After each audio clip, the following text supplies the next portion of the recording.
Hello guys, Meena's કિચનમાં તમારું સ્વાગત છે। આજે આપણે મિક્સ ડ્રાયફ્રૂટ જ્યુસ બનાવવાના છીએ। તે શરીર માટે ખૂબ જ હેલ્ધી છે, તો ચાલો આપણે બનાવીએ।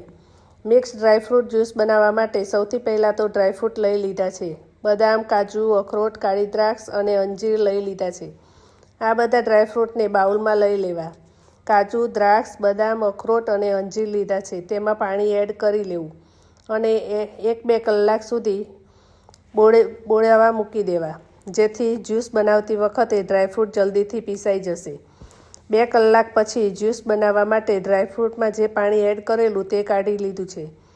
પછી મિક્સરના જારમાં બધા ડ્રાયફ્રૂટ નાખી લેવા અને પછી દૂધ એડ કરી લેવું અને ખાંડ એડ કરવી। પછી મિક્સરની મદદથી જ્યુસ બનાવી લેવું। આપણું ડ્રાયફ્રૂટ જ્યુસ બનીને તૈયાર છે। તે પીવામાં એટલો ટેસ્ટી અને શરીર માટે ખૂબ જ હેલ્ધી છે। જો તમને આ વિડીયો ગમ્યો હોય તો વિડીયોને લાઇક કરો, શેર કરો અને ચેનલને સબસ્ક્રાઈબ કરો। મળીશું એક નવી રેસીપી સાથે। ત્યાં સુધી બાય બાય, થેન્ક યુ।